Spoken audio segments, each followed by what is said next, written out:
Hey everyone, it is Brandon Lee. We are here for another episode of Escaping Rock Bottom, the podcast. I've got a really interesting guest for us today. Not only is he a published author, he has a lot of experience about bullying from a childhood experience, and also he experienced some trauma later on in life that he'll really get into.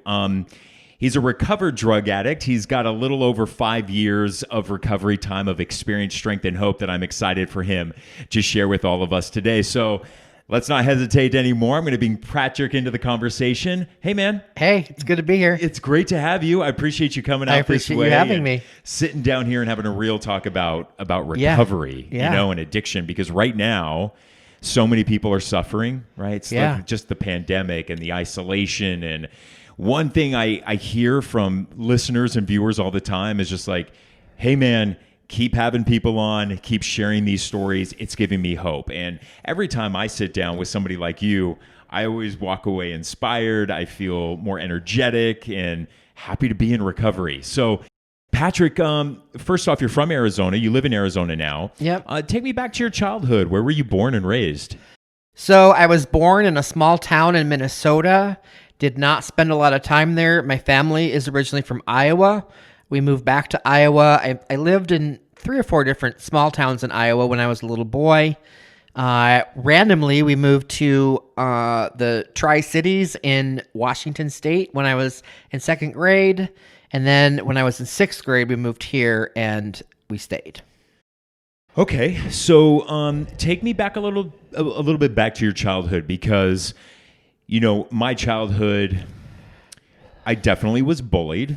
Yeah. I look back at childhood pictures of myself, and while I think my friends and family tell me nowadays that they never thought I was gay, I think they're trying to not hurt my feelings. But I look back at my pictures of when I was 5, 6, 7, 8, 9 years old, definitely I was showing some gay characteristics. Yeah. And I was bullied, I was picked on. I was bullied, called Mascara Boy, which happened to be the title of my memoir in my book. Makeup boy, girly voice, because before puberty hit, believe it or not, I sounded like my mom on the phone. Yeah. So you were bullied too. Tell me about that. I was. I always had 2 major problems when I was growing up. My weight fluctuated a lot, so sometimes I was fat. And I got called names like Fat Trick and Fatty Patty. It was great. My name was great for that. And then in the summer between 7th and 8th grade, I lost a bunch of weight, and suddenly I was kind of in shape and shapely, but somehow it accented my feminism, I guess. And I got made fun of a lot for that. But one memory that sticks in my head that really changed me and made me kind of shrink back a lot was, I remember when I was in the 3rd grade, Michael Jackson's Thriller was the most popular thing in the whole world, and my mom bought me a red and black Thriller jacket. I thought I was the biggest thing that happened to the 3rd grade in Washington State ever, and I went to school and I thought this was the day that everyone was going to love me, and everyone made fun of me. And I remember going home that day and taking the jacket off and throwing it at my mom. And I told her, I'm never going to do anything like that again. I'm just going to be ordinary and make sure that nobody ever sees me again. And that day started behavior like that went on pretty much until I got sober at 40. But I can tell you story after story after story of bullying episodes. For me, one of the questions I get asked all the time was Brandon, you grew up in Orange County, California. How did you become a drug addict at the age of 15? How did you become a sex addict at the age of 15? As many people who listen to the podcast already know, right? I was sexually abused repeatedly as a child. Which definitely is the reason why I likely became a sex addict at the age of 15, being sexualized so early on in life. But really the drug use, how did I at age 15 become a drug addict? Well, when you're scared to go to school and people are making fun of you and they're hurting your feelings and you don't know how to deal with that and you're not in therapy to deal with it, the moment I had a chance to kind of numb myself and just be in a different reality. And you don't know that at age 15. You just Yeah. know that, well, this is making me feel better than how I felt before I did this. So I'm going to keep doing whatever this is. And this was cocaine for me. How did you start to like cope as a child? You know, as you were being bullied and as you kind of progressed into teenage and young adulthood? Well, I was a bit of a loner in my teenage years. I tend to hang out with people that were a lot older than me. Most of my, I would say from 8th grade through like 11th grade, there was a neighbor lady that took care of me when my parents went away, and we became friends. And so she would, we went to the movies and concerts and things like that. But honestly, when I think about like my first experience with it was alcohol. I didn't do drugs until I was in my 30s, but it was alcohol. And I remember very clearly I would wait until my parents would leave and I would get into their liquor cabinet. And when I was 15, the song Vogue by Madonna was really popular. Oh boy, and I remember you used to Vogue out too. I would get like super drunk in the basement and Vogue until I passed out. And it was the best feeling ever because, you know, not only was I, you know, getting drunk, but even though I wasn't quite 100%, okay, I was gay, but I wasn't like owning it yet. But for those few moments on those Friday, Saturday nights, I was gay and I was fabulous and I didn't have to do anything other than just be myself. And so looking back, those are some formative experiences because I learned early on that when you're drunk, you create kind of a different version of yourself. So you were like rocking out to Madonna Vogue. My first experience, oh my gosh, I can't believe I'm going to say this, was Cyndi Lauper. And like, because I had two older sisters. And so like my sisters would like use me as almost like a doll. So like they would paint my nails and like I'd be dancing with my sisters to Whitney Houston, Mariah Carey, and like Cyndi Lauper and Madonna, you know, all those people. And like I look back and I used to like rock out to like Whitney Houston in the bathroom. And just like remember I'd have like toilet paper. I would just use like a hairbrush or something and be rocking out. And definitely was caught by my parents a few times. And like, even as a child, like when I was caught like dancing out to Whitney, I felt a sense of shame. Like even as a young child, like I knew that I was different from other boys because like I wasn't playing sports. I was doing all those things. And none of the guys I was playing sports with was like rocking out to like Whitney Houston or Madonna. So can I tell you a really interesting story that I think is fascinating? So I was in love with Whitney Houston growing up. She was the most fabulous thing I had ever seen. And I always had pictures of her all over my wall. And then I go to college and I made this like fantastic Whitney Houston like collage mural on my like dorm room board. And I thought it was just the most fabulous thing ever. And everybody's like, oh, Patrick Rowland's gay. And I at this time I'm still not quite there. But I love Whitney Houston, and apparently that made me gay. So did Mariah Carey, by the way, because I liked her too. So that's awesome. And your nickname now is what? The Sparkle King. The Sparkle King. I love that. Like, here's the beautiful thing too about just life. I know we're kind of like jumping all over the place here, which is totally cool. But like, here's what I love is that like I was bullied with Mascara Boy as a kid, and that like hurt my feelings. Well, guess what? Now it's the name of my book. You know, it's just kind of like throwing it back in their faces. Because guess what? I don't own it anymore. Like I don't feel a sense of shame anymore. Like none of it. And like that allows me to like just own it. And I love the fact that you call yourself Sparkle King now because you just own it and you're standing in your truth. It's really the only way to be. I'm actually so grateful for every single one of those experiences that hurt me, because what I believe now is that all that pain is what created my power. And in this power, when I stand firm in who I am and show up in sparkly shoes, and sometimes I've been known to wear a cape or a really fabulous bedazzled hat with feathers on it, this is who I am. And nobody ever gets to take that away from me ever again. And full stop here. I know you can't see it, but he does have sparkly, bedazzled shoes on right now as we're filming this podcast. So I love it. Okay.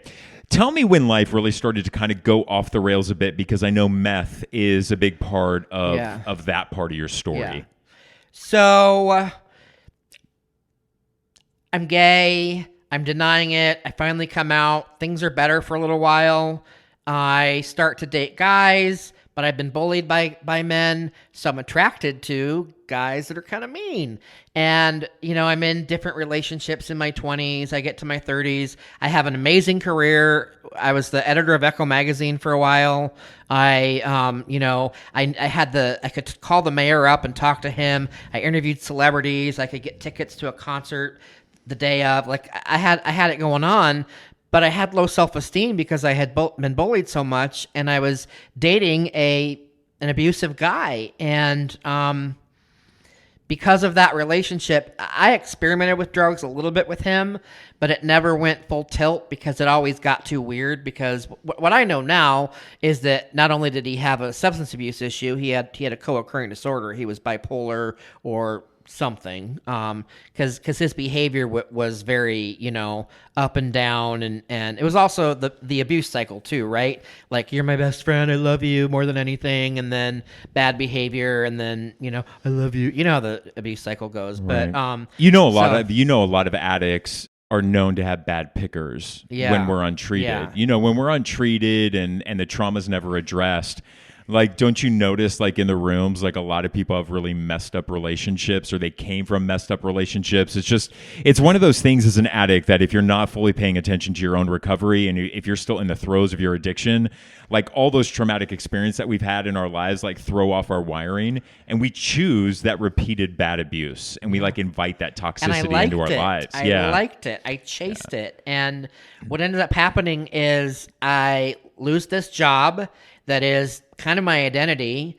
I continue to stay with this guy who's abusing me, but by this point, I'm lying about it, and I'm meeting him in seedy hotels and not telling anyone. And I was a goody two-shoes. I grew up in Arrowhead Ranch. I went to Brophy. I always got good grades. I went to college right after high school. I had never done anything bad. And here I was like 34, totally getting away with lying all the time. I had never done it. I kind of liked it. I got like a rush out of it. Yeah, I know that rush. Yeah, but then the relationship ended, and I kind of had no identity now, and I was depressed, and I was living in my parents' basement, and because I'm kind of a bougie boy from Arrowhead, I had no idea how to do drugs, and I thought that the next thing that I should do was drugs, because someone like me should do drugs. Like, my thought process was really messed up, but I put an ad on Craigslist looking for someone to teach me how to do drugs, and I found him. You found somebody on Craigslist. I did. You really typed in, like, somebody teach me essentially how to do a drug. Well, I used code words. But yeah, I bet you did. Yeah. I'm like, I bet you did, like a lot of guys right now online. Right? All the sex apps, whether it's like Scruff or Grindr, like, there's code words out there and you can find just about anything. Okay, so you get caught up with meth. You end up finding a life partner. Did you guys officially ever get married? No. How long were you dating the... So the person that responded to my ad became my partner. It was a very interesting dynamic in that, well, there were several parts of the dynamic. One, in the beginning, his sister lived in the house with him, but she also lived in Payson on the weekends. So on Wednesday, she would leave till Sunday, and I'd kind of show up. And then I'd stay Wednesday and Thursday, and then Friday was drug night, and so we did drugs on Friday and Saturday, and then I was out by Sunday. He never told anyone about me. The relationship kind of developed over time. At one point, finally, she moves out. He asked me to move in, and so it's a very interesting situation, at least for a country club boy like me. I'm going to my corporate job during the week. He's making me dinner every night. He's leaning over to kiss my cheek and say goodnight, and just a very normal relationship. And then Friday is just crazy. Off to the races. Crazy. So that's what we call binge using. Yes, yes. I was a huge binge user. So this is like the mental gymnastics that addicts play in their heads before we get sober. Ready? I would always say this because I never lost my job throughout my addiction. Like, I was never one of those people that lost my home, lost my car, lost my job. I had everything. Yeah. Okay. So I was able to keep everything while still using. But I always said to myself, if you use Monday through Thursday, you have a problem. But if you use on Friday or Saturday, you're normal. Like, you still have control. It's okay. You can still do it. So what happened is I would work Monday through Thursday. Friday would come, get off of work, and immediately get high on GHB and meth. And mine was always tied to sex. So that took me to like the brothels of like the ghettos of Los Angeles. And I would basically use until Sunday, from Friday to Sunday, and then go to bed Sunday, look like hell and feel like hell Monday and Tuesday at work, but I would still go to work because if I called out sick, then I had a problem. If I was missing work, you had a problem. If you used Monday through Thursday, you had a problem. The problem is that you can be a binge user and your life is still so effing out of control.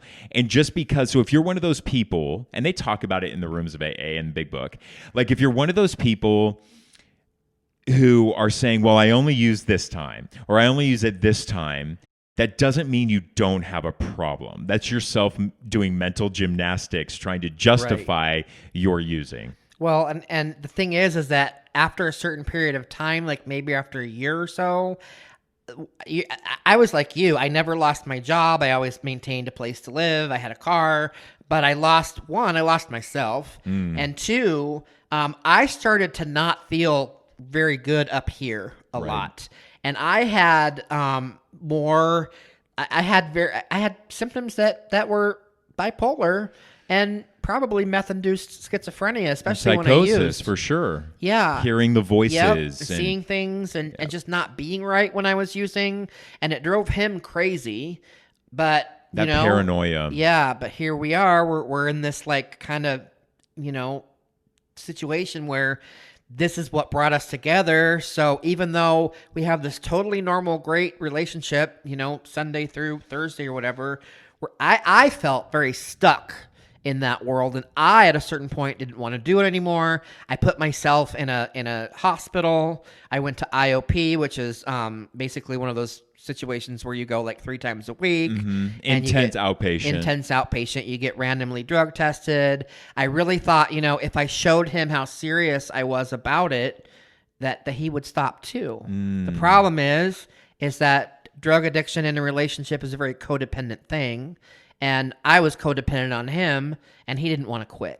Yeah. So we did it every other weekend after a point. But from what I understand now, he was doing it more than I was, but I was only doing it every other. Still, I was having the dramatic psychological effects, and it was bad. It was bad for me. So this actually ends pretty traumatically. Yeah, it gets worse. Because he ends up dying. He does. And he died from a drug overdose.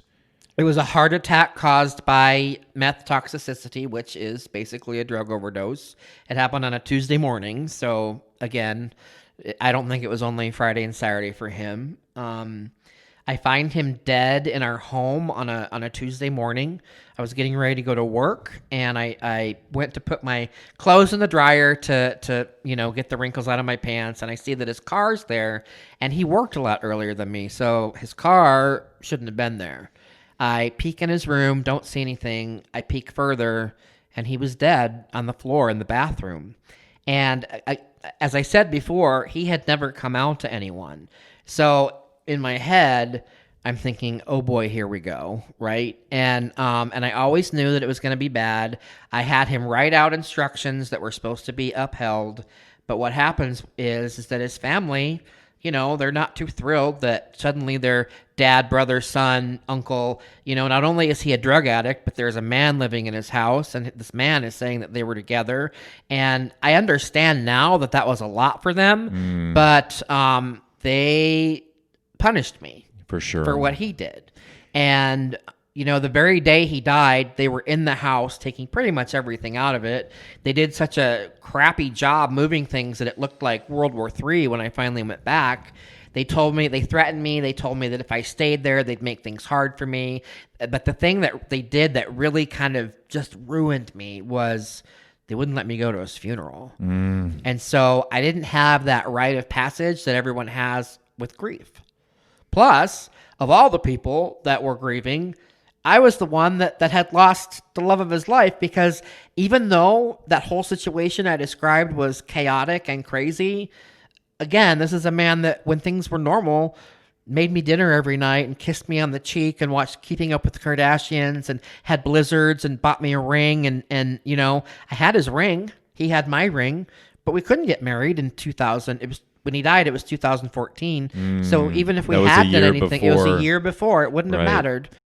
So, gosh, it's heartbreaking, and I think where that family probably was coming from was a place of resentment toward you. Oh yeah, knowing that I was the one that made him that way. Right, it was he probably, didn't do that before I came along. Right, which is flipped because you're like, no, actually, I sought him out on social media and was able to find him.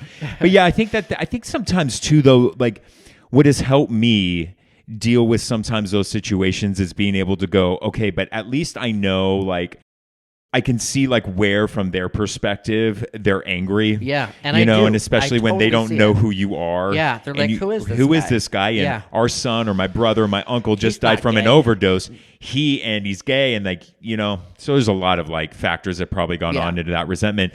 But that, how did you continue to use after that? Yeah, so because that's a traumatic experience. And I tell people all the time, until we start to deal with trauma, as it happens, if you allow something traumatic to happen in your life and you do not seek out professional help to help you guide you through and walk you through that trauma and heal it, you're about to do what you just did. Tell me what happened after he died. So after he died, I was in the throes of undealt with grief, topped with the fact that I had kind of been thrown out of my house and this funeral thing that had not been allowed to go to. That really was traumatic. I've always been, like I say, a goody bougie boy.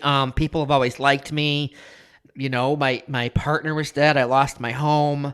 I lost my right to grief. It was a lot. And it was like 6 or 8 days or something like that. It was a lot. And I was also turning 40 around the same time, and in gay, 40 is like the end of the world. So my response to them was, well, I'm going to show you. And so I went from the Friday and Saturday user over a period of about a year and a half to the daily user who did all the things I never said I was going to do. Showed up at my dad's 75th birthday party high, went to work high, drove high, did all the things like that. Had crazy, dangerous people in my house and in my life. One thing that was really good about this guy, I call him Pack, my partner, he was a big guy. He looked like a football player. He wasn't going to let anything happen to me. But now all of a sudden, I'm, again, this country club kid who doesn't really know anything about this world. I'm in this world, and it was hard. But so here's the climax that we're getting to, is that, so I decide to treat myself to a really great birthday present. I get tickets to see Britney Spears on Friday night and Mariah Carey on Saturday night in Vegas. And I get a really nice kind of penthouse suite situation at the Palms. And I'm going to celebrate being 40, and it's going to be the best thing ever, except for the part where before I can even get on the plane, I'm high. And so here I am now in this foreign city, and I spend the next 3 or 4 days just getting higher and higher and higher, and also drinking, which was not the norm for me at that time. But I found some really big hurricane drinks, and also did some GHB, and I was on one. And I did go to Britney Spears, but by the time the Mariah Carey concert rolled around on Saturday, I've been awake for like 4 days, and I'm just loaded. And 6 songs into the concert, I decide to leave, and I go back to my room. And again, I'm staying at the Palms, which is catty corner to the Strip. So I'm on the 26th floor, and all I see outside of me is a sea of light. And I get this grand idea to jump out the window into the light, because at this point, I just want to be a part of the light. I don't want to be here anymore. And the light looks really intoxicating. I don't know why. I don't know how. I called my mother. My mother at this time was very combative, and she wasn't very understanding or loving, which was different for her because I am a gay person that had a overbearing mother and a distant father, like, whatever. But my mom, her behavior toward me is very different. She has since been diagnosed with Alzheimer's, but at the time I'm in my addiction, and I think she's just this whatever. And I call her and I scream and yell at her for an hour. And I finally, at the end, I say, I'd rather die than ever see you again. And I hang up the phone. And about 10 minutes later, there's a knock on the door, and it's the Vegas PD. It's fire. It's paramedics. It was a circus in my hotel room. And what I remember the most is that I was waiting to see if I would be arrested or what was going to happen, because there was paraphernalia in the room. And I'm talking to this paramedic, and another thing that had happened around the same time is my dad had been diagnosed with Parkinson's. So I'm sobbing on the hallway floor of the Palms, and I'm watching all these normal people walk by me in really nice dresses and suits, because it's Saturday night on the Strip, and normal people do normal things and have fun. I'm watching all this go by, and this paramedic is talking to me, and I'm like, my partner's dead, my dad's dying, I don't know what's going on with my mom, but I just can't do this anymore.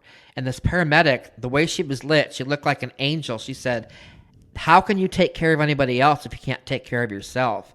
And I'm telling you, that moment right there, like, jolted me into kind of the powerlessness of the situation. And I had a step one experience right there in the hallway of the Palms Hotel, where I had just tried to take my life, realizing that if I continue to act like this, I am going to lose my life. And suddenly I don't want to, and I'm powerless, and I have to make some changes.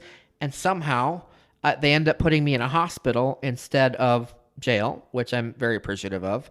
But when you go to a mental, I like to say I got Britney Speared when I went to go see Britney Spears. So the hard part, though, about being institutionalized in a state that's not your own is that they really want you to prove that you're not, a harm. And so, man, something inside of me just woke up that week in that hospital. And I'm not very much of an athlete, but when we would go to gym, I made the decision that if I showed up like Shaquille O'Neal, I could be anything that I wanted to be. And when I went to art class, I'm not really an artist, but if I showed up, I could be Picasso. And when I went to Sharon Group, if I showed up, I could be Oprah. And when you start to stand in who you really are and that light, that sparkle, if you will, everything changed, because it was a shift from being a victim to a survivor. And I became this new version of myself that has now been for the last 5.5 years. So your life, you talk about that like step one experience that you had, that like almost spiritual awakening there. Towards the end of my drug using, I was on life support for 2 weeks in a hospital in LA, and this little nurse came up to me and she heard me crying in the back. Like, they put me in a private room, and she heard me crying. She came in and she held my hand and she was like, "Do you believe in God?" And and I again had just come out of a coma and was like, "No, I don't." And she was like, "That's okay, because God still believes in you." She goes, "Here's $10 out of my pocket. That's all I have right now." And she goes, "Just take a cab as soon as we release you and go to my church. And they have an AA meeting there tonight on Thursday, and just promise me you'll go." And I never did IOP. I never did inpatient, outpatient, never went to treatment, never went to rehab. I went to that one AA meeting. Lucky I'd been sober, since February 22nd, 2010. But so that was kind of like my first like spiritual like experience that I always reflect back on. Like, God was showing for me, my higher power was showing for me at that time what I certainly would not have been able to do on my own. So I think my higher power put that nurse in that shift on that day to show me that empathy. Because it was like the first time that like somebody saw me as the broken soul that I was, because I'd put up this facade for so long that I'm this Emmy-winning reporter and I've got my shit together and don't look at me any different because I'm perfect. And it was like this nurse just saw so through me and saw this broken soul and just knew at that time, like, I just needed a hand and I just needed to feel that warmth. And so where are you at today as we begin to kind of wrap this episode up? Where are you at today? Because it's really cool, because just a few hours ago, you just passed a major test. Yes. Today, just this morning, I passed the state exam for my license to be a licensed associate substance abuse counselor. To be able to help other people. Yeah. So I get sober. I go through grief counseling. I'm really lucky in that my grief counselor saw the need for me to go to a 12-step meeting. I go to a 12-step meeting, 12-step, I get embraced. But mostly what happens is I go to a men's meeting, and I had all this brokenness around men, and I started going to this men's meeting very begrudgingly at first, but I kept going. And as I went, all these men kind of showed me more and more who I really was, and they showed me love. And I grew and grew and grew. And I had always been, I had this really great corporate job. I made really good money. I was scared to leave it. But my sponsor told me that, something would happen and I would know that it was time to go. And, that something happened one day. And I was always also a very kind of emotional person. So in the past, like maybe I would have bounced really fast or, flown the finger and walked out. But, I just said, this isn't what my heart wants me to do anymore. And I'm grateful that I had the chance to be here. And I put in my notice, and I did not know what I was going to do. I knew that it was going to be something helping others, but I just wasn't quite sure. And here's the thing. I had this faith that I had developed through, working the steps. And I believed that if I had more faith than fear, that God would continue to light the path for me. So every time I took a step, God lit up I call it the imaginary staircase of faith, right? I take a step, the step lights up. I take another step, the step lights up.